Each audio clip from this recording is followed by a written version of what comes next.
Todos nuestros problemas con los que nos enfrentamos en la actualidad tienen que ver fundamentalmente con dos cosas.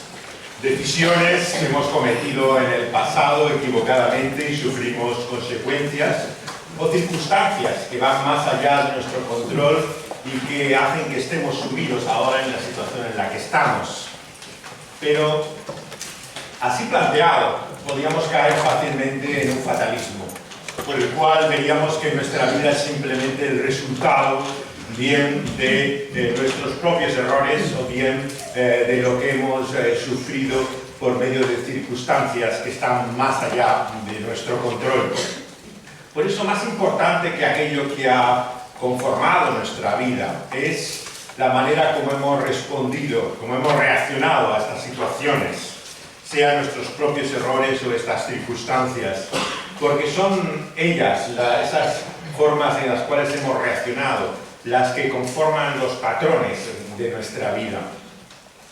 Y la palabra de Dios no solamente quiere mostrarnos eso desde la perspectiva en grande que nos dan muchos libros sobre la historia de la vida humana, sino también en el ejemplo individual que vamos a ver estos días en el libro de Ruth. Un libro ciertamente pequeño, pero no despreciemos lo pequeño, porque aquí está la bisagra realmente para entender mucho de lo que en el libro de Jueces se nos ha estado hablando hasta ahora. En ese sentido, los que todavía tenemos la Biblia en papel, puede pasar desapercibido el libro mientras pasas las páginas, por su brevedad. Sin embargo, nos muestra de una forma singular y excepcional en la Escritura cómo Dios obra en la vida de individuos, de personas en concreto, y en particular, como vemos, de esta mujer, Ruth. Pero lo que quiero mostraros en estos días con estos estudios es que el verdadero protagonista de este libro no es ni Ruth, ni ninguno de los otros personajes que en él aparecen, sino aquel que está en las bambalinas, detrás de la escena actuando, y que si bien explícitamente, si os fijáis en el texto, no aparece tan claramente la razón y la manera en la cual está obrando como en el libro de Jueces, en el cual se indica claramente cómo Dios está respondiendo a la vida y la actitud de su pueblo, vais a descubrir que realmente es su mano la que está detrás de los acontecimientos que aquí encontramos. Vamos a considerar hoy, en esta primera exposición, en el primer capítulo, cómo este libro de Ruth nos muestra así también esa mano invisible de Dios que se muestra en este episodio que se da en la historia de los jueces. Porque así dice la palabra de Dios y comienza nuestro libro. Aconteció en los días que gobernaban los jueces que hubo hambre en la tierra, y un varón de Belén de Judá fue a morar en los campos de Moab, él y su mujer y 2 hijos suyos, y el nombre de aquel varón era Elimelech, y el de su mujer Noemi, y los nombres de sus hijos eran Malón y Kelión, efrateos de Belén de Judá. Llegaron pues a los campos de Moab y se quedaron allí. Y murió Elimelech, marido de Noemi, y quedó ella con sus 2 hijos, los cuales tomaron para sí mujeres moabitas. El nombre de una era Orfa y el nombre de la otra Ruth. Habitaron allí unos 10 años y murieron también los 2, Malón y Kelión, quedando así la mujer desamparada de sus 2 hijos y de su marido. Entonces se levantó con sus nueras y regresó de los campos de Moab, porque oyó en el campo de Moab que el Señor había visitado a su pueblo para darles pan. Salió pues del lugar donde había estado y con ella sus 2 nueras, y comenzaron a caminar para volverse a la tierra de Judá. Y Noemi dijo a sus 2 nueras: andad, volveos cada una a la casa de su madre, que el Señor haga con vosotras misericordia, como la habéis hecho con los muertos y conmigo. Os conceda el Señor que hagáis descanso cada una en casa de su marido. Luego las besó y ellas alzaron su voz y lloraron. Y le dijeron: ciertamente nosotras iremos contigo, a tu pueblo. Y Noemi respondió: volvíos, hijas mías, ¿para qué habéis de ir conmigo? ¿Tengo yo más hijos en el vientre que puedan ser vuestros maridos? Volveos, hijas mías, idos, porque yo ya soy vieja para tener marido. Y aunque dijese esperanza tengo, y esta noche estuviese con marido, aún diese a luz hijos, ¿habíais vosotras de esperarlos hasta que fuesen grandes? ¿Habíais de quedaros sin casar por amor a ellos? No, hijas mías, que mayor amargura tengo yo que vosotras, pues la mano del Señor ha salido contra mí. Y ellas alzaron otra vez su voz y lloraron. Y Orfa besó a su suegra, mas Ruth se quedó con ella. Y Noemi dijo, he aquí tu cuñada se ha vuelto a su pueblo y a sus dioses. Vuélvete tú tras ella. Respondió Ruth, no me ruegues que te deje, y me aparte de ti, porque a donde quiera que tú fueres, iré yo, y a donde quiera que vivieres, viviré. Tu pueblo será mi pueblo, y tu Dios, mi Dios. Donde tú murieres, moriré yo, y allí seré sepultada. Así me haga el Señor, y aún me añada, que solo la muerte hará separación entre nosotras dos. Y viendo Noemi que estaba tan resuelta a ir con ella, no dijo más. Anduvieron pues ellas dos hasta que llegaron a Belén, y aconteció que habiendo entrado en Belén, toda la ciudad se conmovió por causa de ellas, y decían, ¿no es esta Noemi? Y ella le respondía, no me llaméis Noemi, esto es placentera, sino llamadme Mara, esto es amarga, porque en grande amargura me ha puesto el Todopoderoso. Yo me fui llena, pero el Señor me ha vuelto con las manos vacías. ¿Por qué me llamaréis Noemi, ya que el Señor ha dado testimonio contra mí? Y el Todopoderoso me ha afligido. Así volvió Noemi, y Ruth, la moabita, su nuera, con ella. Volvió de los campos de Moab y llegaron a Belén, al comienzo de la siega de la cebada. Está aquí la lectura de la palabra de Dios. En la vida todos tenemos deseos, sueños, ilusiones que buscamos realizar, cumplir, ¿no? Y aquellos que llegamos ya a cierta edad empezamos ya a tener la convicción plena de que mejor olvidarse de ellos, porque realmente lo que nos quedan son 4 telediarios. Y sin embargo, precisamente en esos momentos tal vez somos más vulnerables a hacer cambios radicales o drásticos en nuestra vida, a intentar experimentar, ¿no? Vivir cosas que no hemos tenido hasta ahora la oportunidad de hacerlo. Nuestra vida una y otra vez está compuesta de decisiones que sospechamos que pueden haber sido equivocadas, pero también circunstancias que no podemos explicar. El porqué de las cosas no es tan sencillo, y aunque algunas veces los creyentes se apresuran a decirte es la voluntad de Dios, sabemos que no tienen ningún teléfono rojo por el cual les han comunicado que eso que te está pasando es de una forma especial relacionado con algo que tú hayas hecho o estás viviendo. Por supuesto que la voluntad de Dios está sobre todas las cosas, claro.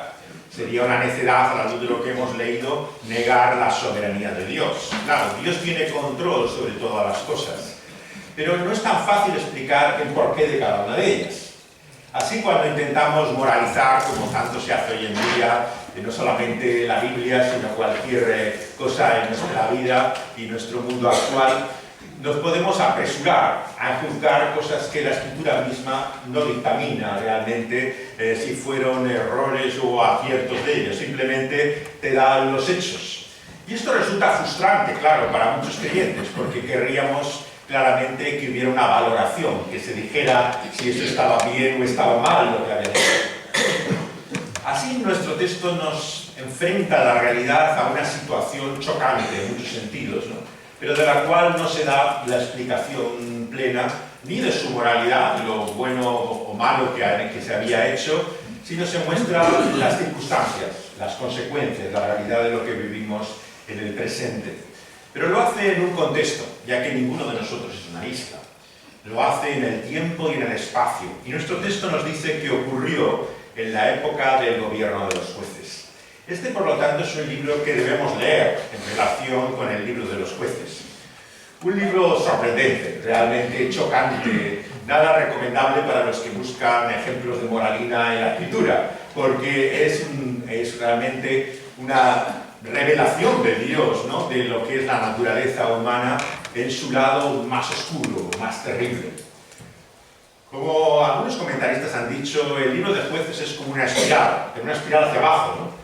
En la cual comienzas, digamos, viendo cómo de alguna manera Dios todavía gobierna por medio de esos líderes de que llamaban jueces, que empiezan a tener una cara detrás de otra, ¿no? El que no es zurdo, vemos que es una mujer, si no es una mujer es uno. Cada uno de ellos empieza a mostrar claramente defectos, hasta llegar a Sansón, claro, ¿no? Que parece que todo lo reúne ya juntos, ¿no? Y sin embargo ves que Dios lo utiliza de una forma todavía excepcional, a pesar de él mostrarse incluso inconsciente de quién es ese Dios. Y si teníamos ya suficientes dudas con Sansón, llegamos a estos últimos 3 capítulos que son ya para pegarse un tiro. Porque realmente lo que ocurre ya aquí es que se ha convertido en la nueva Sodoma, en Jerusalén, y el propio pueblo de Dios vive ya no como si no le conociera, sino como los peores ejemplos que encontramos en la Escritura de lo que es la vida. Y acaba con ese cuadro terrible del sacerdocio mismo, de aquellos que representan el culto y el conocimiento a Dios, convertidos ya en toda esa cantidad de miserias y mezquindades con las que acaba el libro de Jueces. Este libro, por lo tanto, nos muestra que no estamos en el mejor momento, ni mucho menos, de la historia de Israel. Sin embargo, es curioso que en el libro sí que se explicita claramente cómo Dios actúa con su pueblo en ese momento. Si os fijáis, hay un ciclo claro que se repite en todo el libro, ¿no? Por el cual el pueblo de Dios todavía se da cuenta, ¿no?, de que se ha olvidado de Dios, ¿no? Y hay un arrepentimiento en el cual clama a Dios, ¿no? Y Dios, después de haber traído aflicción a ellos, vemos que finalmente hay restauración también de su pueblo y trae la liberación, la salvación por medio de esos jueces. Ese ciclo, claro, nos habla de muchas cosas. Nos habla, en primer lugar, de cómo seres humanos realmente somos capaces de tropezar una y otra vez con la misma piedra y cómo realmente los mismos errores se repiten generación tras generación y parece que nunca aprendemos de ellos, ¿no? Pero la esperanza, claro, está en esa realidad que es el arrepentimiento, el reconocimiento de quién es Dios, ¿no?, y de lo que hemos hecho respecto a Él. En ese sentido, claro, el libro de Jueces demuestra cómo Dios no ha abandonado a su pueblo, cómo Dios sigue con él. Y en este libro de Ruth encontramos también cómo esto se refleja particularmente también en estos personajes que aquí encontramos. En medio de una circunstancia de la cual no tenemos explicación particular, pero es la hambruna que prevalece en la tierra. Esa es la primera fase de nuestro libro, que en el tiempo en que gobernaban los jueces había hambre en la tierra. El hambre ha sido siempre una razón para el escéptico y el ateo cuestionar la existencia de Dios, ¿no? ¿Cómo puede haber un Dios en el mundo cuando permite que niños puedan morir de hambre en este planeta, ¿no? Pero yo os digo algo todavía más difícil de entender. ¿Cómo poder entender que hay un Dios en este mundo y hijos suyos, personas que conocen realmente a Dios y están unidas a Él por la fe, pueden padecer hambre y necesidad? Algo que nos muestra la palabra de Dios en libros como este. Hay muchas situaciones en el mundo que no podemos explicar simplísticamente como tantas veces se hace, ¿no?, como si fueran castigos a un pecado concreto que hace que traiga esa aflicción sobre tu vida, sino que parecen sucumbir a ello, creyentes como no creyentes, todos los que vivimos en este mundo participamos de experiencias más en común de lo que pensamos, ¿no? Y ninguno de nosotros, claro, está libre de la aflicción y de la necesidad. Pero el hambre, claro, tiene un significado particular en la Escritura, porque apela, claro, a una necesidad vital, existencial, fundamental del ser humano. Y vamos a leer este libro, claro, a la luz de aquel a quien apunta. Si decíamos que es Dios el protagonista que está detrás de esta historia, es el Dios que se ha revelado en Cristo Jesús. Y ese Dios revelado en Cristo Jesús, ¿no?, es el que una y otra vez se muestra como la respuesta al hambre que tiene el ser humano. ¿Cuántas veces el Señor Jesús muestra que en este mundo tendremos hambre y no seremos saciados si no nos alimentamos de la vida que viene de Él? Por lo tanto, el hambre es algo que todos percibimos y experimentamos, creyentes como no creyentes, e intentamos saciar de muchas maneras en esta vida, en este mundo. pero son, como quiero mostrar en esta primera exposición, caminos sin salida, que no nos llevan a ninguna parte. Son falsas promesas que esta vida y este mundo hace de saciarnos y llenarnos cuando no pueden hacerlo. Sencillamente porque solamente hay un pan que da vida y del cual no tendremos hambre jamás, que ese es el Dios que se ha revelado en Cristo Jesús. Sin embargo, seguimos creyendo las falsas promesas, ¿no? Que el mundo nos hace de poder saciar y llenar nuestra vida. Y claro, no faltan voces que hacen propaganda de ella. Basta ver a todo lo que se dice a nuestro alrededor y cómo las personas te hablan maravillas, ¿no? De lo que han encontrado en una cosa u otra de este mundo y de esta vida. Cómo finalmente han hallado realización, cómo finalmente han encontrado satisfacción, se han descubierto quiénes son a sí mismos. Y todos somos vulnerables a esa mentira, a ese engaño, por el cual pensamos que Dios no es suficiente para saciarnos y satisfacernos. ¿No es incluso esto la mentira del maligno desde el Edén? Cuando le sugiere a Eva en aquel momento que ese Dios que conoce y que le ha dado la vida, en el fondo no busca el bien para ella. Lo que quiere es reprimirle, restringirle, limitarle lo que este mundo puede ofrecerle. Por lo tanto, la explicación que da la Escritura desde los primeros capítulos de la Biblia, ya en el tercero del Génesis, a la realidad que llamamos el pecado, el problema fundamental del ser humano, la primera lección clara que entendemos de la Escritura, que está en el fondo, en la base de toda nuestra insatisfacción. Sin embargo, esa realidad intenta ser una y otra vez eclipsada y ocultada por la sugerencia del tentador, engañador y mentiroso desde el principio, de que viene de que estamos buscando ser saciados en el lugar equivocado. No es el autor de la vida, el creador, el Señor de ella, el que puede llenarnos, sino que el mentiroso y engañador nos dice que solamente encontraremos satisfacción cuando nosotros mismos probamos, experimentamos, buscamos lo que a nosotros nos conviene. Y es por esto que todos estamos en la situación de ese hijo pródigo, de la parábola del Señor Jesucristo, del capítulo 15 del Evangelio según Lucas. Todos buscamos también, de alguna forma, la realización y satisfacción lejos de la casa del Padre. Hemos querido vivir con los dones y lo que Él nos da, pero sin Él. Hemos deseado su muerte, que Él no contara ni existiera, pero vivir con la parte de la herencia que creemos que nos corresponde. Y nos encontramos como los personajes de esta historia y aquel hijo pródigo, que finalmente es un camino que no nos ha llevado a ninguna parte. Como se da cuenta volviendo en sí, arrepentido en aquel momento, aquel hombre que había dejado la casa de su padre, se da cuenta que no ha sido lleno ni saciado.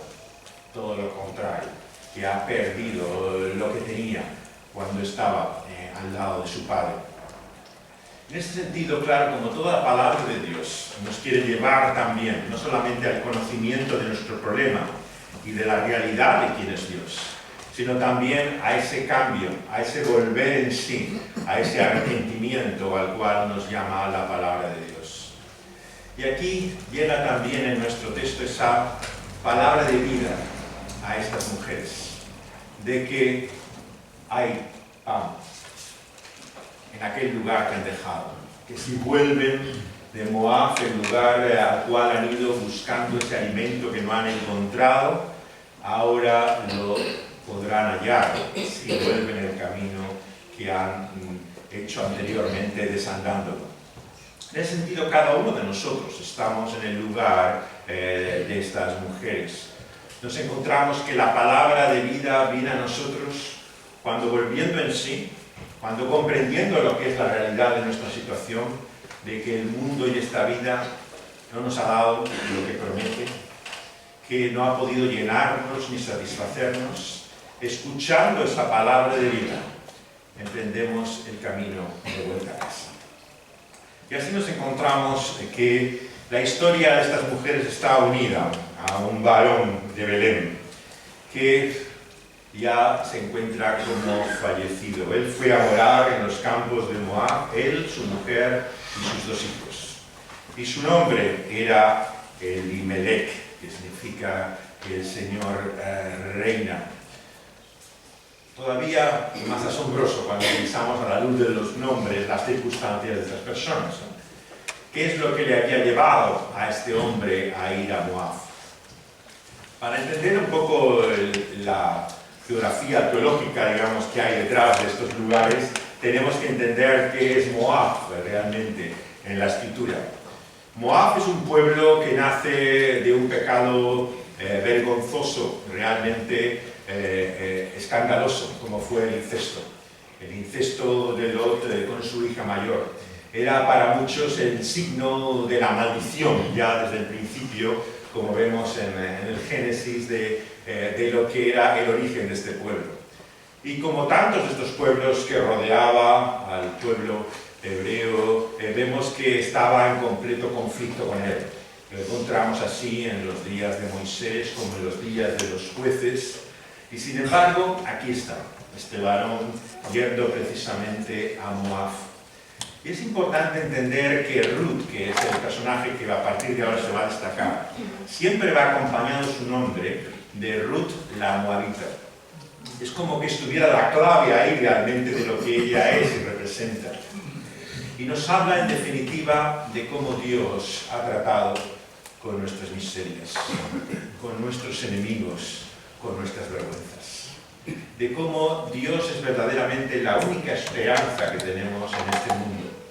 Y cómo Dios puede no solamente permitir, sino convertir que aquello que está bajo ese signo de la ira de Dios y de su maldición se convierta en un medio al cual alcanza su salvación.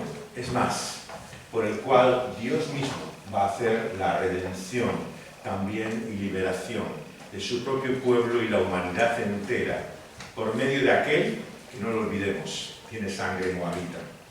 La genealogía de Jesús apunta claramente a que el sentido de este libro es como Dios ha querido venir a este mundo, no quedarse como mero espectador, aquel que conoce y sabe lo que en él ocurre, sino viniendo a este lugar, que es Belén, a adquirir la naturaleza, la sangre, la genealogía precisamente de esta mujer también moabita que es Ruth.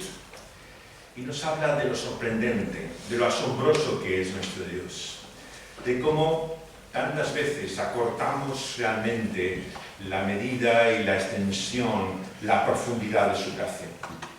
Cómo Dios se complace precisamente en salvar no solamente a sus enemigos, sino convertirlos en el instrumento mismo de salvación también para este mundo, como es el caso de Ruth. En ese sentido, no debemos desesperar. Muchas veces, en una situación como la que estamos viviendo hoy en el mundo, el cristiano se vuelve fatalista. Lo ve todo el día todavía, todo cada vez más negro. El mundo está en contra nuestra, va en la dirección equivocada, esto no tiene ninguna salida y realmente nos volvemos incrédulos.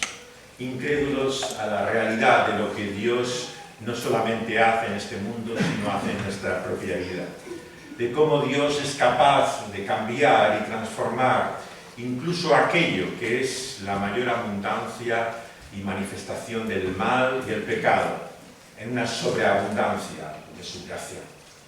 Y si este pueblo moabita parecía destinado como hijos de la ira a la condenación y a la perdición, Ruth es para nosotros hoy en este libro el ejemplo de cómo Dios precisamente alcanza con su salvación a cualquier persona.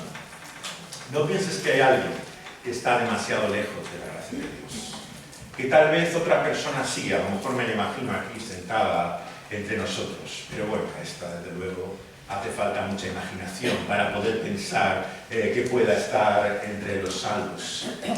Toda la Escritura nos da testimonio de lo contrario. Dios tiene una satisfacción especial, particular, está especializado en los casos imposibles. Y toda la palabra de Dios nos muestra que no hay nadie demasiado lejos de la gracia de Dios que puede alcanzarlo. Pensemos en el Nuevo Testamento. ¿Quién es aquel que llena muchas de las páginas de esa segunda parte de la Biblia? Sino Saulo, el perseguidor de la iglesia, el que maldecía el nombre de Cristo, el que en su fanatismo era capaz de recorrer la tierra buscando a los seguidores de Jesús para acabar con ellos.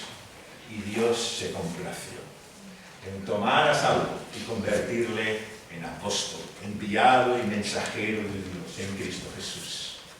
Y no es capaz de hacerlo con esa persona que tú conoces y te parece imposible que ella pueda llegar realmente a conocer a Dios. La Escritura nos muestra que el propósito de Dios, como vemos claramente en esa revelación en su nuevo pacto, es unir tanto hebreos como moabitas en un solo pueblo, derribando esas murallas, esas separaciones que ha habido a lo largo de la historia y creando un solo pueblo a través de su Hijo Jesucristo. Por lo tanto, no hay mayor necedad que nosotros dedicáramos ahora a crear esas separaciones, a crear esas barreras.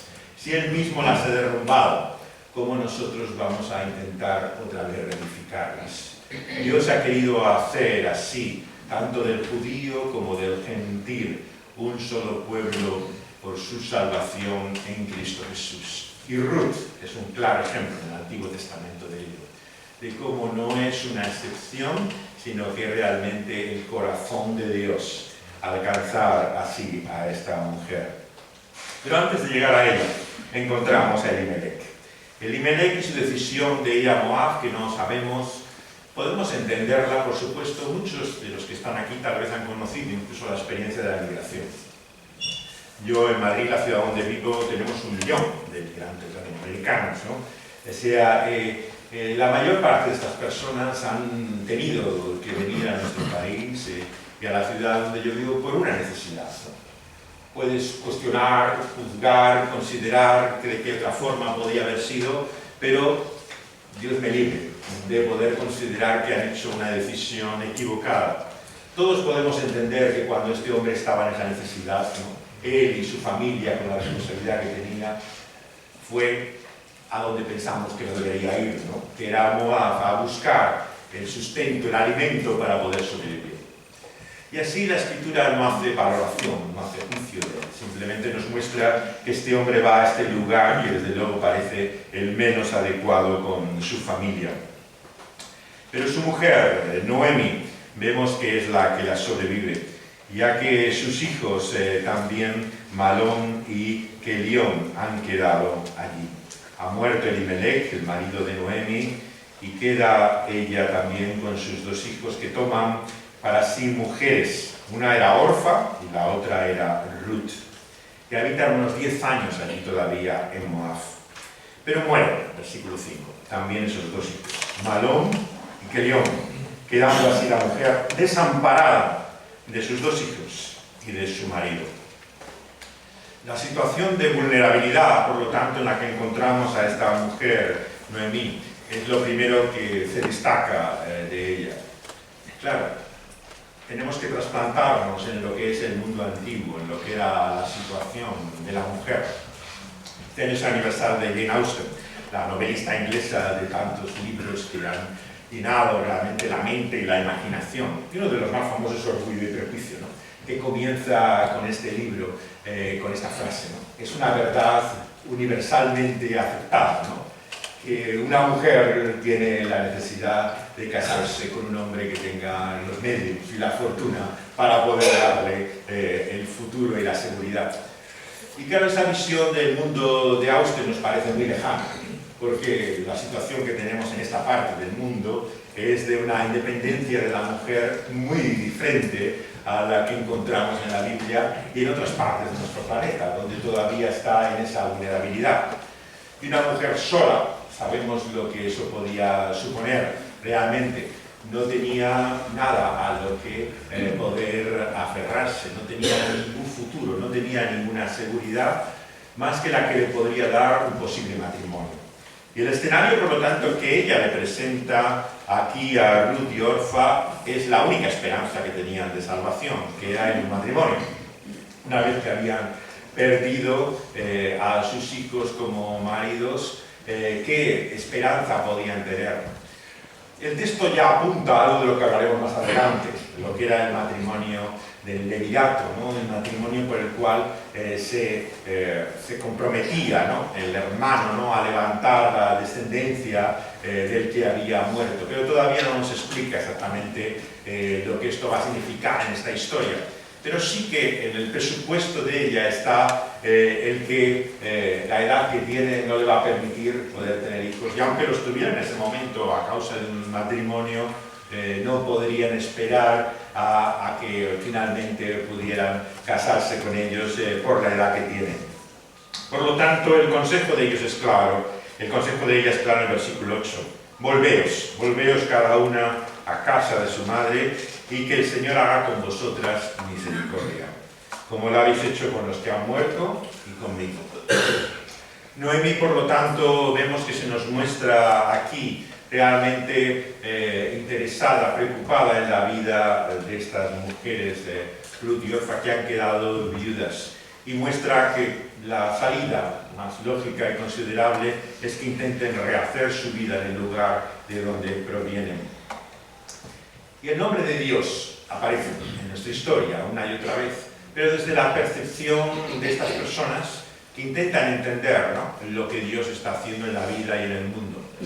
Y lo que comprende, como nos dice aquí las palabras de Noemí, es que si hay un Dios, lo que podemos esperar es que haga misericordia, dice en el versículo 8. Esta es la famosa expresión Hesed, ¿no?, el amor fiel que está en el contexto del pacto y de la alianza inmerecido, ¿no?, de Dios para con su pueblo. Es lo más fundamental que podíamos entender en la fe bíblica. La esperanza de que si hay un Dios, ese Dios tenga misericordia de nosotros. Y es en esa misericordia en la cual esperamos también. ¿Cuántas veces cuando escuchamos de alguien que ha muerto también podemos decir con justicia, ¿no?, que esperamos que el Señor tenga misericordia de él? Porque es la única esperanza que tenemos. ¿O es que acaso podemos tener una esperanza basada solamente en su justicia? Si el Señor fuera simplemente justo, ¿qué seríamos nosotros? Estaríamos perdidos. Por lo tanto, nuestro ruego hasta el final de nuestra vida será que el Señor tenga misericordia de nosotros. Y lo deseamos así para este mundo que nos rodea. Tantas veces el cristiano, en sus palabras de juicio y de condenación, olvida la realidad de su misericordia, de que Dios no trata con nosotros como merecemos. Y si con este mundo tuviera que tratar justamente, no sé lo que quedaría de todos los que nos rodean. Es porque Dios muestra su gracia, su favor inmerecido, que este mundo todavía está ahí y que tantas personas nos rodean. Por lo tanto, la confianza de esta mujer es que si hay un Dios, Dios mostrará esa misericordia, ese favor inmerecido también con ellas, ¿no? Así que lo que le pide también a Dios, dice, es que les conceda a ellas que encuentren, versículo 9, descanso. Y aquí encontramos otro de los temas claves de toda la Escritura, desde el principio, desde el Génesis. No olvidemos que es el propio Dios el que descansa tras la obra de su creación, algo que nos deja perplejos, ¿no? ¿De qué tiene que descansar el Señor? ¿Es que acaso le has producido un esfuerzo? ¿Está extenuado por esa obra de la creación? ¿Por qué descansa en ese séptimo día? Pero el descanso está también, como vemos, en el propio propósito de Dios, desde el principio, ¿no?, para la humanidad. El hecho de encontrar el reposo, el descanso en nuestra vida. Y viene a nuestra mente, claro, aquellos que las conocen, las famosas palabras de Agustín, ¿no?, como el ser humano busca una y otra vez en este mundo el reposo y el descanso que solo encontrará en los brazos de su Señor. Por lo tanto, la necesidad básica del ser humano, si bien su causa es el pecado, es también el descanso. Y de ahí viene la famosa expresión, ¿no?, del reposo de los santos, de encontrar finalmente, incluso en el momento mismo de nuestra muerte, el descanso que no hemos encontrado hasta ahora. Es como una necesidad básica y fundamental. Porque seamos sinceros, ¿quién está libre de ansiedad? ¿Quién está de los temores. Los mayores miedos que tenemos son de cosas que ni siquiera han sucedido, pero que en nuestra mente una y otra vez damos vueltas a ellas, pensando que podrían ocurrir. Y todo esto nos agobia, nos atormenta. Pensamos una y otra vez lo que puede llegar a ser nuestra vida. Y carecemos de esa paz que solamente el Señor Jesús puede darnos. Y por eso es que debemos pedir a Dios, como hace aquí Noemi, que Él nos conceda el descanso, porque no está en nosotros. No hay ninguna técnica de meditación, de relajación, sea de yoga o de cualquier otra forma, que te pueda dar el descanso que solamente Dios puede darte. Pero la humanidad tiene hambre de ese descanso, tiene necesidad, y busca una y otra vez cómo intentar encontrar, ya sea por fármacos, por vía química, por determinados ejercicios o técnica, por un estilo de vida que sea más sano, pero intenta hallar un descanso que no logra alcanzar. Y es lo patético, ¿no?, que vemos de muchas figuras y famosos, ¿no?, que practican el yoga y la meditación cada mañana, pero su vida es un completo desquicio, ¿no? Y dices, bueno, ¿de qué les sirve toda esa relajación si no pueden finalmente encontrar el descanso más que en un momento al principio de cada día? Y es así que nos encontramos con todas esas falsas promesas que esperan en este mundo lo que solamente Dios puede darnos. Y son caminos sin salida, que no nos llevan a ninguna parte. Y es así como se presenta a estos personajes al comienzo de nuestro libro. Estas mujeres desean, anhelan el descanso, la seguridad y el futuro que este mundo no puede darles. Es cierto que este mundo está lleno de ídolos, de falsos dioses, de los cuales esperan lo que solamente Dios puede darles. Pero tenemos que mirar también lo que el predicador de Nueva York, Tim Keller, llamaba la idolatría profunda. Todo el mundo entiende que el dinero es un dios en este mundo, y no hace falta ser creyente para decir que la gente vive por el dinero y es lo que le mueve, lo que explica la razón. Sabes que desde que abren la boca no tienen más que un interés, que es lo que pueden sacar de ello. No hace falta una gran profundidad psicológica para percibir la importancia que tiene algo como el dinero en la vida de la gente. Pero lo que no perciben es lo que llama este predicador la idolatría profunda. Porque el dinero, claro, al fin y al cabo es un medio. Es una forma en la cual intentas conseguir o alcanzar algo en la vida. Pero cada persona intenta conseguir algo distinto con él. Hay personas que lo que buscan realmente con el dinero en la cuenta del banco es la jubilación, el descanso final de los últimos años de su vida sin preocupación. Y por lo tanto es simplemente para ellos el medio en el cual confían en un futuro que les parece más seguro de la incertidumbre presente. Otros lo que buscan es ser reconocidos, que la gente se fije en ellos. Tú eres lo que tienes, así vas, lo que has logrado conseguir en el mundo. Y son aquellos que el mundo admira. Otros lo que buscan es lo que pueden conseguir por ese dinero. Sea personas que rondan siempre a todos aquellos que tienen dinero en torno suyo, ¿no?, que aunque ellos saben que están solamente por su dinero, se hacen la ilusión, ¿no?, se quieren creer a sí mismos que de alguna forma compensan, ¿no?, lo que no tienen estando rodeados de ellas, ¿no? Cada uno busca por cada ídolo que podemos pensar, como es el dinero, también una idolatría profunda, lo que puede lograr alcanzar por medio de él, ¿no?, lo que se puede conseguir por él, pero que solamente Dios puede darnos. Y esta es la triste realidad.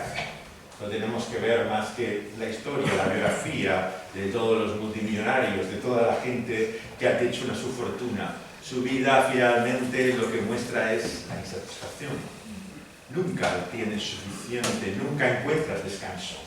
Cuanto más tienes, más te preocupas por cómo mantenerlo, cómo poder aumentarlo. Nunca llega el momento, aquí tengo suficiente. Es como el jugador, que nunca le basta, ¿no?, con lo que ha conseguido, ¿no? Siempre tiene que poner en riesgo para conseguir más, ¿no? Así es la realidad de nuestra codicia, de nuestra avaricia.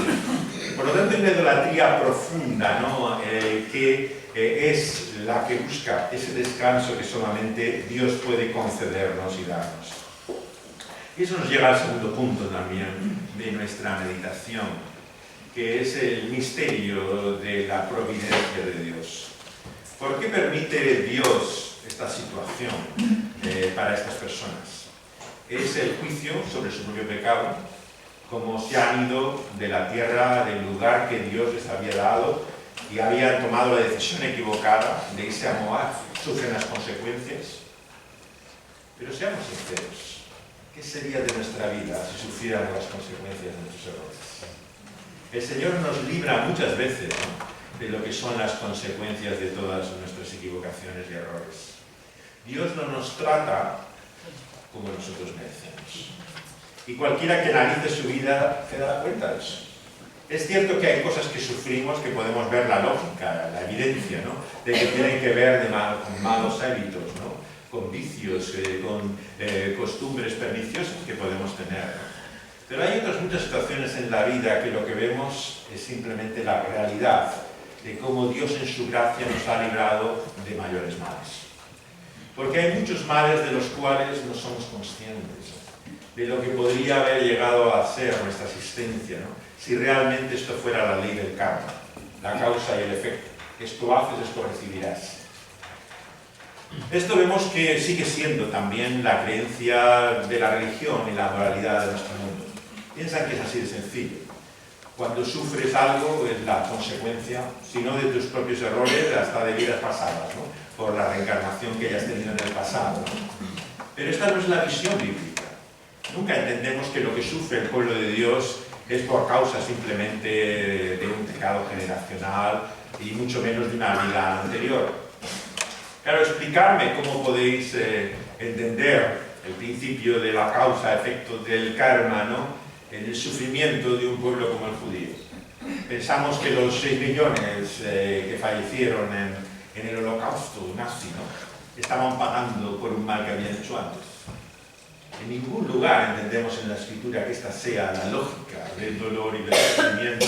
No es tan sencillo explicar la vida simplemente como las consecuencias de lo que hacemos, ¿no? Y por eso no deberíamos hacerlo así también en el lugar de estas mujeres.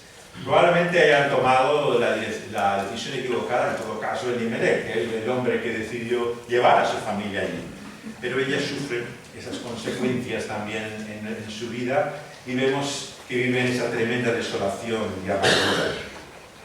Tras plantearle, por lo tanto, ¿no?, la falta de esperanza que tienen de que pueda casarse con un hijo que ella pudiera tener, vemos que lloran, se besan y se despiden en el versículo 14.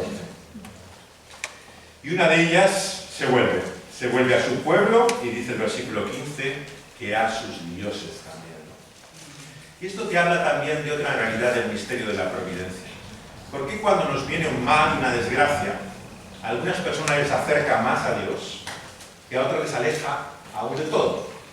Y es la misma situación, la misma terrible tragedia, la que a algunos ha fortalecido su fe y a otros les ha hecho abandonarla. Por lo tanto, las circunstancias no explican claramente, en este sentido, nuestra confianza o desconfianza en Dios, ¿no?, nuestra fe o incredulidad. Quien intenta explicar la vida simplemente a raíz de las circunstancias se encontrará con enormes interrogantes. No sé si conocéis la historia de Stephen Hawking, el famoso científico cosmólogo. Yo he llegado a verle, no a hablar con él, pero en Cambridge andaba mucho siempre con la silla de un sitio para otro. Su mujer es todavía la primera mujer que ella tenía, una ferviente creyente, que la encuentras en las iglesias de la ciudad con mucha frecuencia, ¿no? Y a ella la enfermedad terrible, degenerativa que tuvo, ¿no?, que le llevó finalmente a la muerte, le llevó a una fe más sólida, más fuerte, más madura que nunca había tenido.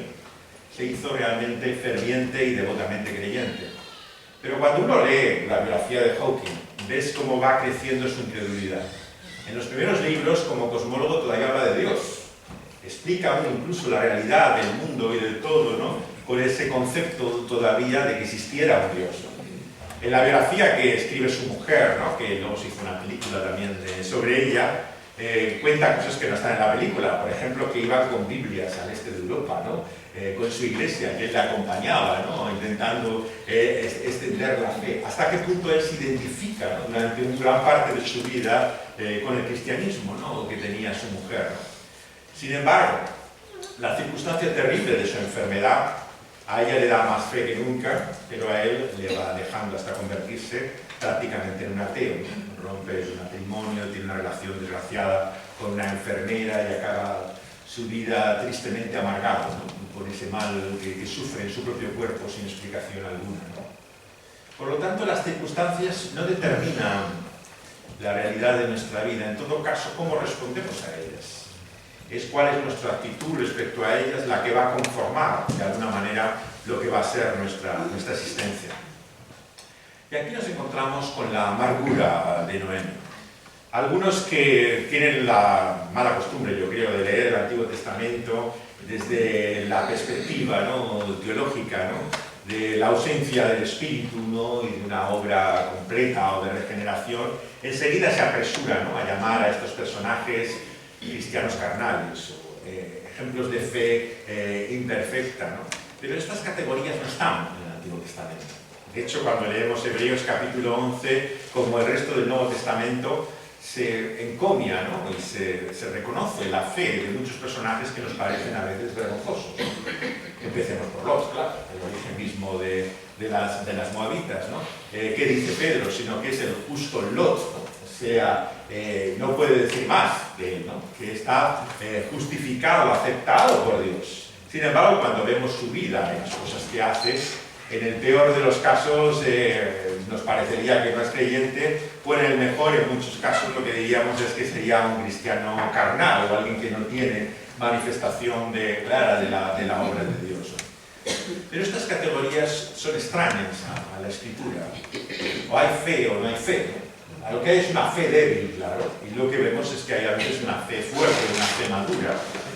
Y en esta mujer y su amargura, ¿no?, de la que nos habla finalmente nuestro texto, yo creo que nos apunta finalmente al tercer y último punto de nuestra meditación esta mañana, que es cuál es la respuesta para estas mujeres.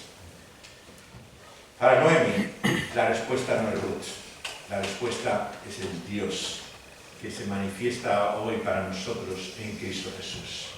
Es el Evangelio.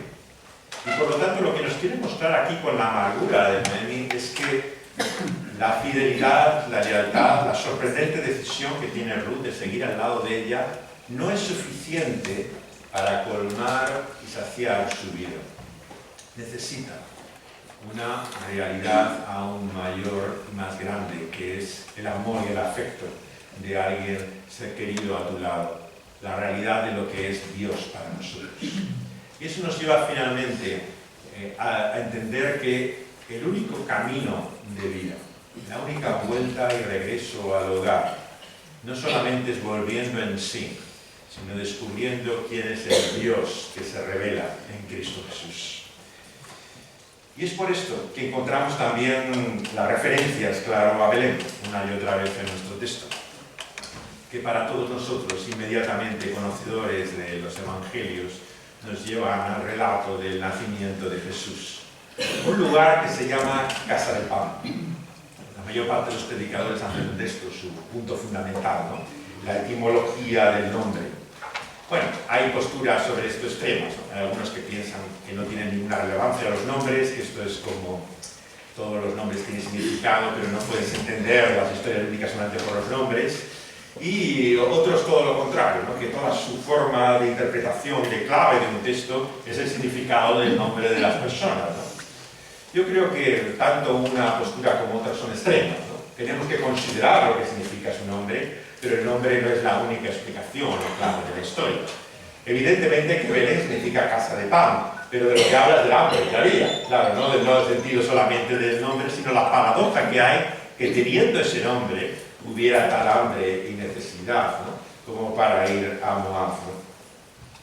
Y encontramos las más conocidas palabras de nuestro libro al principio mismo, en este capítulo 1. Cuando Ruth responde, no me ruegues que te deje y me aparte de ti, porque a donde quiera que tú fueres, iré yo, y a donde quiera que vivieres, viviré.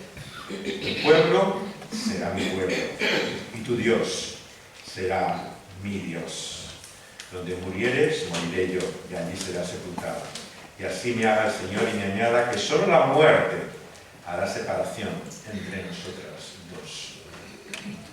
Aquí encontramos esa confianza y lealtad con la cual se une, ¿no?, la vida y el destino de Ruth a Noemi. Y nos sorprende, claro, nos sorprende siendo Ruth la moabita, pero nos habla en definitiva de lo que es la fe, lo que es la confianza en la buena noticia de que Dios es bueno. Y por eso mi primera pregunta como conclusión de este texto es no si realmente crees que Dios es bueno, sino si vives y confías realmente en que Dios tiene bien para ti, a pesar incluso de lo que está pasando en tu vida. Porque la fe se muestra aquí en Ruth, en esta determinación, en unir su destino, ¿no?, a este pueblo que no es el suyo, y que es Noemi también su familia a partir de ello. Sabemos, por pocos años que lleves, y la mayor parte tenemos mucha experiencia de lo que es la Iglesia, nos hemos criado incluso en ella, que la Iglesia es la causa de muchas decepciones, de muchos desengaños. La comunión cristiana y la asamblea muchas veces parecen la razón más para perder la fe que para ganarla, ¿no? Y hay muchas personas que hacen exhibición de ello. Sencillamente dicen que ya no van a una iglesia porque les ha decepcionado, les ha llevado a una desilusión tal que han perdido ya realmente ninguna confianza en lo que puede ser realmente pertenecer al pueblo de Dios. Pero quiero llamar la atención también en segundo lugar, una pregunta de conclusión a nuestro texto. Así entiendes que tener a Dios como tu Dios es tener a tu pueblo, a su pueblo como tu pueblo. Entender que no puedes separar la realidad de la fe en quién es Dios de la pertenencia, ¿no?, a la comunidad de su pueblo. Tristemente, Internet y muchos de los medios digitales ha hecho favorecer cada vez más que muchos de los que hablan en medio de la fe no están comprometidos con ellos. He tenido la oportunidad de conocer a muchos de los que son más activos en las redes sociales y escuchar de ellos que llevan 10, 15 años sin pisar una iglesia. Y hablan en nombre de la fe, se manifiestan como evangélicos y la gente los escucha perteneciendo a iglesias creyendo que responden al compromiso de la comunidad cristiana. No seáis ingenuos.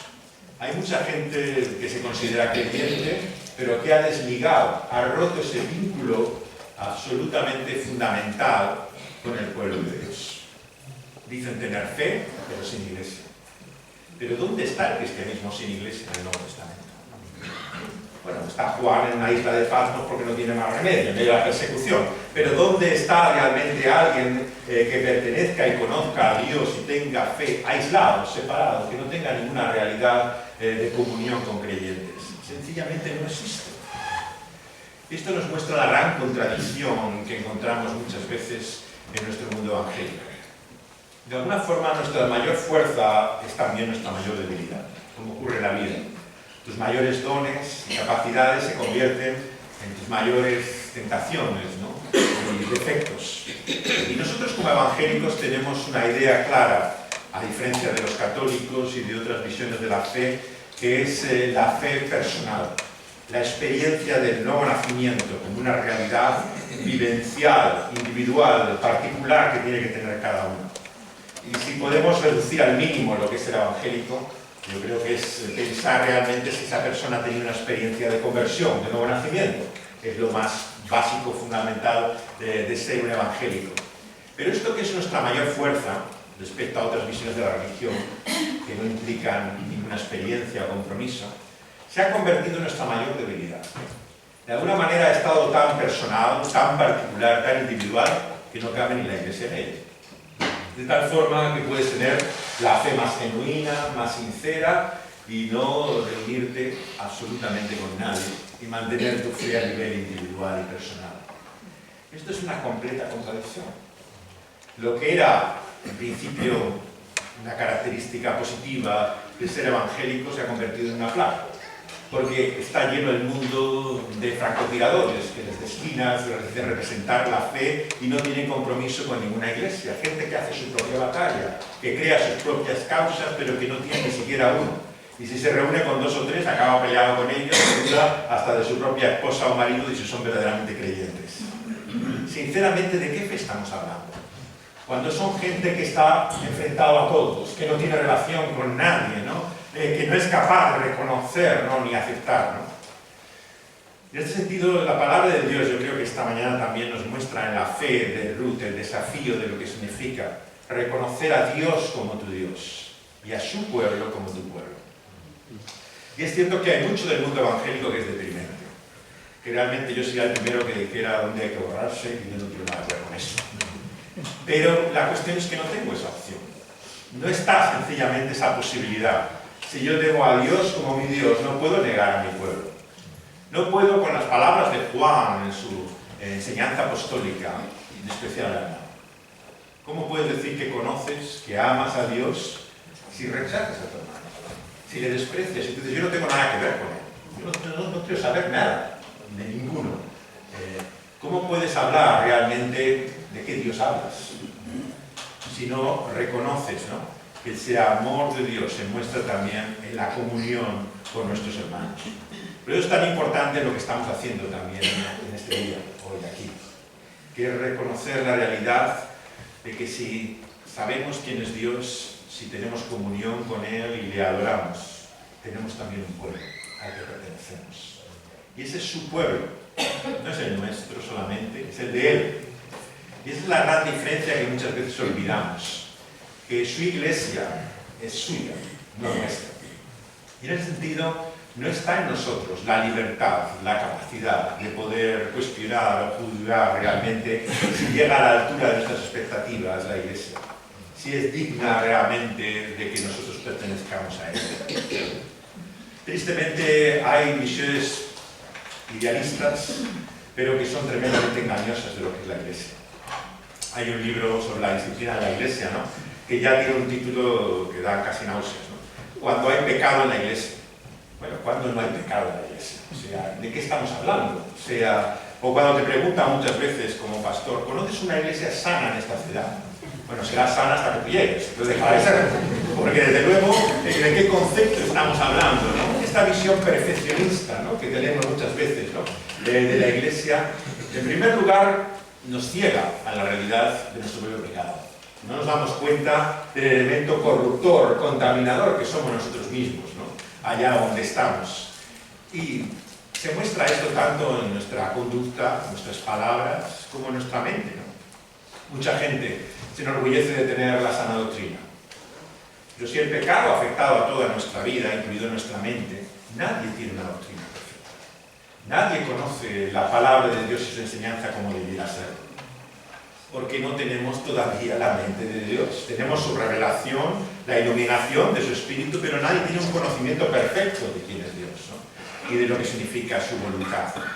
Por lo tanto, la palabra de Dios nos llama una y otra vez a reconocer con humildad, ¿no?, la realidad no solamente de nuestros defectos, ¿no?, sino de lo vergonzoso, lo lamentable que muchas veces somos como pueblo para nuestro mundo.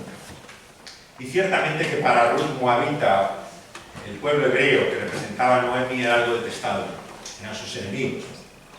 Lo podemos entender hoy si trasladáramos la situación a israelíes, a palestinos, ¿no?, lo que significan dos pueblos enfrentados en completa lucha continua, lo que significa para alguien del bando opuesto, ¿no?, pasarse al otro lado. Esto es lo que Ruth está haciendo, lo que es inimaginable, absolutamente incomprensible para tu propio pueblo, el traicionar, el negar tu propia realidad para unirte a otro. Pero este es el milagro de la conversión, por el cual ella tiene esa voluntad clara de quedarse con Noemi y de que su pueblo sea también ahora el suyo. Y viendo a Noemi que estaba tan resuelta y con ella, ya no dijo más. Y acaba nuestro texto diciendo que anduvieron pues ellas dos hasta que llegaron a Belén. Y aconteció que habían entrado en Belén, toda la ciudad se conmovió por causa de ellas. Y decían, ¿no es esta Noemi? Y ella responde entonces, no me llaméis Noemi, placentera, sino llamarme Mara, amarga, porque en grande amargura me ha puesto el Todopoderoso. Y mi última reflexión, por lo tanto, en esta mañana va precisamente al sentido mismo del Evangelio, como la respuesta para la necesidad no solamente de Noemi, sino también de cada uno de nosotros. Cada uno de nosotros llevamos amargura dentro de nosotros. Si seamos sinceros y honestos, puedes estar sentado aquí en el banco, pero pensar que Dios no ha estado a la altura de las circunstancias. Que tú esperabas algo más del plan maravilloso de Él para tu vida. Que no estás con la persona que tú querías, que estás solo, mal acompañado, que no haces el trabajo y la tarea a la cual tú creías que tenías dones o capacidades. Que realmente la vida te ha traído enfermedad, problemas que piensas que no mereces. Y podemos estar aquí adorando, alabando a Dios, reconociéndole, pero en nuestro interior vivir la amargura que tiene Noemi. Y la Escritura es muy importante, que apunta también finalmente a nuestra honestidad. ¿Qué son los salmos? Si una expresión honesta de nuestros sentimientos. En nuestra alabanza muchas veces se ha espiritualizado tanto, ¿no?, que no cabe lugar a amargura como la de Noemi. Todo es un estado exultante, absolutamente eufórico, ¿no?, en el cual parece que en la fe no hay lugar para el desencanto. Pero ¿por qué tiene esa amargura Noemi? Yo creo que no está la respuesta simplemente en un pecado en particular de ella o de la víctima que pueda ser de la decisión de su marido, sino en el hecho de que necesita a ese Dios que no solamente no está ausente, que escucha y conoce, sino que viene a esa ciudad de Belén, en medio del tiempo, del espacio y en la historia, a identificarse con nosotros, en nuestra hambre, en nuestra amargura. Porque, ¿qué es lo que el Señor mismo nos revela de sí mismo, en su realidad encarnada en Cristo Jesús? Sino que Él viene como varón de dolores, como alguien que experimenta la realidad del sufrimiento que nosotros vivimos, es una expresión. Y por lo tanto aquel que nació y vino a este mundo en el pesebre de Belén, nació y vivió bajo la sombra de esa cruz, del dolor y el sufrimiento con el cual se identifica hasta sus últimos términos. Y clama, no lo olvidemos nunca, desde aquel madero: Dios mío, ¿por qué? ¿Por qué me has desamparado y abandonado? Por lo tanto, el clamor del Señor no solamente es nuestro clamor, sino que es nuestra salvación y redención. Él llevó sobre sí mismo toda nuestra decepción, toda nuestra amargura, todas nuestras malas decisiones, todas las circunstancias que han amargado nuestra vida. Las llevó sobre su propia espalda y las cargó en aquel madero de la cruz, para que tú y yo no tengamos que llevarlas para siempre. Por lo tanto, aunque es cierto que todavía tenemos razones, nos parece, para estar amargados, la respuesta es el Evangelio. El Señor ha venido a librarnos, a quitar esos males de nuestra vida para siempre.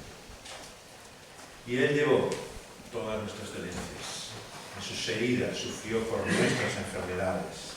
Él padeció por nuestras ofensas, por cada una de nuestras deudas. Y es cierto que no estamos libres de ninguna de ellas todavía hoy. Todavía padecemos y sufrimos, todavía pecamos y una y otra vez fallamos. Pero debemos creer el Evangelio, que Dios es capaz de librarnos y salvarnos por lo que Él ha hecho en Cristo Jesús, por su muerte y su resurrección. Por lo tanto, es en esta luz finalmente que debemos ver esta historia. Es cierto que lo que encontramos aquí es la amargura de ella. Una amargura que la ve de la mano de Dios mismo, el Todopoderoso. Porque fijaos bien que la esperanza profética entiende que ese sufrimiento que va a padecer el siervo del Señor, ¿no?, venía de la mano misma de Dios. Era Dios mismo el que le iba a hacer padecer también en aquella su agonía y su pasión. Pero dice: me fui llena, pero el Señor me ha vuelto con las manos vacías. ¿Por qué me llamáis Noemi, si el Señor ha dado testimonio contra mí y el Todopoderoso me ha afligido? Quiero dejaros con estas palabras en esta mañana, porque es el reconocimiento de la realidad de lo que nos falta, de lo que necesitamos, Las palabras aquí de Noemi expresan nuestro vacío. Y por eso mi última pregunta en esta mañana es si te sientes vacío en tu vida. Sé que no es lo más espiritual, lo más cristiano y evangélico decir que te sientes vacío. Pero sé sincero, honesto para contigo mismo. ¿No tienes un vacío en tu vida? Agustín lo expresaba como un hueco, como un agujero que tiene la forma de Dios mismo y que solamente Él puede llenarlo. Y esa es la realidad que todos nosotros llevamos en esta vida. Un vacío que solamente Dios puede llenar en Cristo Jesús. Y por lo tanto venimos ante Él con las manos vacías. Fijaos lo que una y otra vez la Escritura resalta. No podemos venir a Dios con nuestra satisfacción, con nuestra justicia propia, pensando que estamos a la altura de las circunstancias. Recordar a aquellos dos hombres que van al templo y de los que habla Jesús. Aquel que estaba lleno de sí mismo, que decía, yo no soy como este pecador miserable, y daba gracias a Dios por su justicia propia. Nos dice el Señor Jesús que aquel hombre no volvió a casa justificado. El que volvió justificado a casa es el que clamaba miserable de mí, de su pecado. Por lo tanto, lo que necesitamos al venir ante Dios en esta mañana, en nuestra vida, en este día, es manos vacías. Las manos vacías de entender que no hay nada que ofrecer a Dios, más que en todo caso nuestro pecado. ¿Qué llevamos a la cruz del Calvario? ¿Qué aportamos nosotros en su salvación? ¿Qué es lo que contribuimos nosotros para poder ser libres de nuestro mal? Lo único que tenemos es nuestro pecado, nuestro mal. Por lo tanto, las manos vacías es la única actitud en la cual podemos llegar ante Él. Y fijaos que ella siente que el testimonio y el Todopoderoso está detrás también de su aflicción. Por eso yo no sé realmente lo que te atormenta hoy en tu conciencia. Pero te puedo decir que yo muchas veces pienso que sufro y padezco lo que hago por causa de mi pecado. Y en el fondo de mí y en mi interior más profundo veo ese Dios del garrote que está ahí, en los cielos, esperando para darte el golpe en la consecuencia de tu propio mal. Y es entonces cuando tienes que clamar a Dios para reconocer su misericordia. Estaba estos días en Alemania, ¿no? En la teología de Martín Lutero, que tanta influencia tuvo en ese país, está siempre esa conciencia de su culpa. Una culpa que une toda su experiencia, ¿no? Y todo su pensamiento, ¿no? Y él tiene palabras tremendas sobre ella. Cuando estaba en el monasterio donde estuvo de monje en Erfurt estos días, ¿no? Me acordaba de estas palabras mirando la imagen de ese cruz en la iglesia. No puedes ver a Cristo como tu amigo si no lo has visto antes como tu enemigo. Él tenía esa convicción de que Dios estaba realmente en contra suya. El hallazgo, el descubrimiento que en la palabra hace de la justificación, ¿no? Por la fe en la obra de Cristo sola, ¿no? Viene de la conciencia profunda que tenía de ser un gran pecador. Y por lo tanto, no olvidemos nunca las palabras del apóstol Pablo. Dios en Cristo Jesús vino a salvar pecadores, de los cuales yo, en presente, soy el primero. Por lo tanto, si te consideras el más grande pecador, si consideras que eres un completo hipócrita, ¿qué haces aquí en esta mañana? Cuando tú sabes en tu conciencia lo que piensas, lo que deseas, lo que haces. Permíteme traerte una vez más la maravillosa palabra del Evangelio. Es por la justicia sola de Cristo Jesús que somos salvos. No hay otra esperanza, no hay otra salvación. Es en su sola misericordia que viniendo a Él con manos vacías, el Señor nos llena de su propia justicia. Y Él quiso describir finalmente la eternidad, mostrando ese camino sin salida en el cual nos encontramos en este mundo. Contrasta con la realidad de esa fiesta a la cual Él nos invita. Nos dice las últimas palabras que volvió Noemi y Ruth la moabita, su nuera, con ella, de los campos de Moab, y llegaron a Belén, al comienzo de la siega de la cebada. ¿Cuántas veces Jesús habla de la vida que Él ha venido a traernos en términos de comida. Recordad tantas veces en el Evangelio como habla de un banquete, una gran fiesta, ¿no?, en la cual es una mesa y la comida el centro de ella. El Señor Jesús quiere comunicarnos por aquí algo más que metáforas o alegorías. Nos habla de la realidad del verdadero alimento que es Él.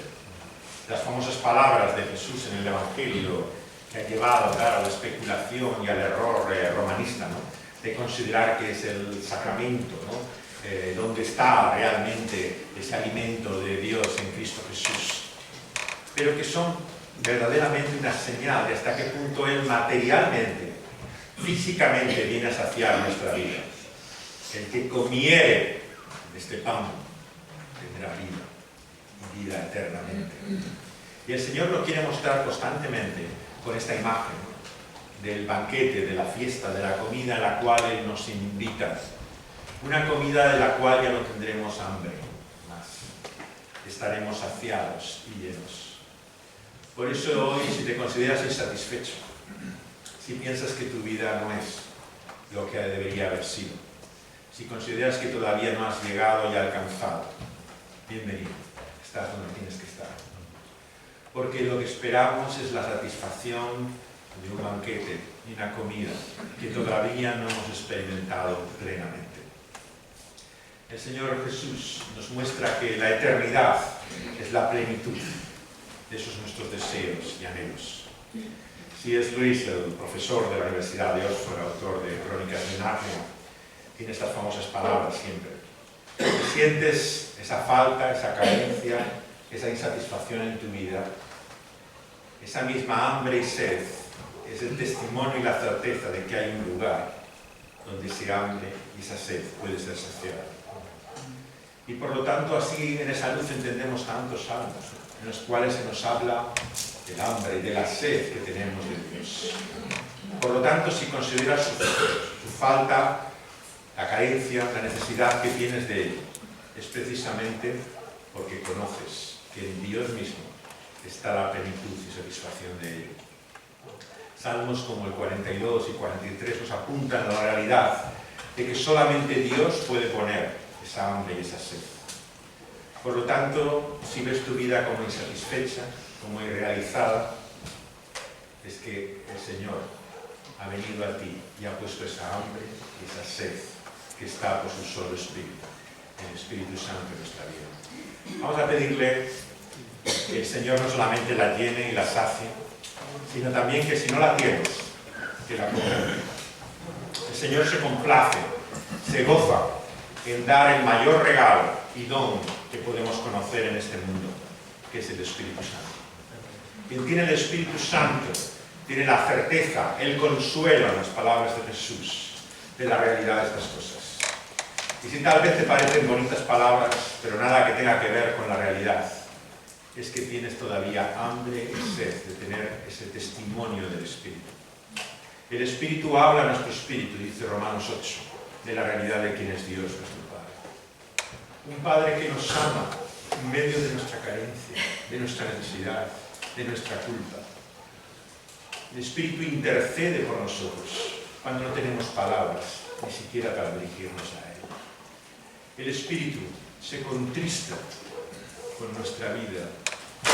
El Espíritu tiene la voluntad y la conciencia plena de la realidad de la obra que está haciendo en nosotros. Por lo tanto, quien tiene el Espíritu de Dios no es que tenga mucho en esta vida, es que tiene todo lo que podemos tener ahora en este momento. Y por lo tanto, si te falta esa obra y manifestación de tu Espíritu, debemos rogárselo, suplicárselo a Él, porque a Él no hay que torcerle el brazo, no hay que obligarle, no hay que forzarle o chantajearle para que te conceda ese regalo. Él dice que es como un hijo que le pide a su padre comida. Le va a dar una piedra en vez de pan. Así el Señor nos dará el mayor regalo, que es su Santo Espíritu. Por lo tanto, si todavía no lo tienes, quiero también que te unas a esta mi oración, que le pidas al Señor que entre en tu vida, que llene tu vida, que te dé esa hambre, esa sed de la verdadera vida, de la vida que merece la pena, que no es simplemente duración por una eternidad, sino que es satisfacción, que es la vida que no has encontrado, ni disfrutas todavía hoy. Pero Él solamente nos la da por el único camino de vida, que es Cristo Jesús.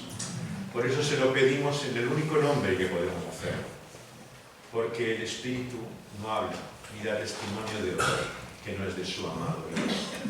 Por lo tanto, nos dirigimos al Padre en el nombre del Hijo y le pedimos que por su Espíritu Santo nos dé la certeza, la seguridad, las arras, la garantía, el sello de que esto no son bonitas palabras, sino que Él puede saciar y llenar nuestra vida.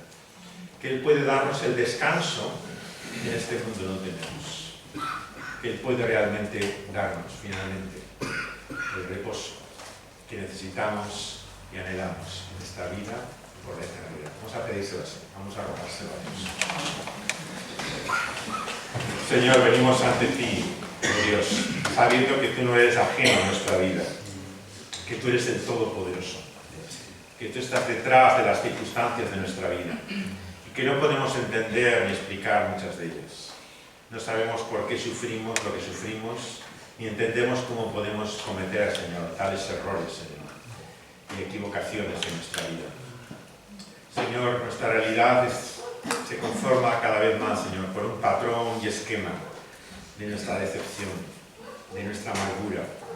Nos protegemos a nosotros mismos, Señor, en nuestra insatisfacción y negamos la realidad de que estamos vacíos, de que tenemos necesidad de ti.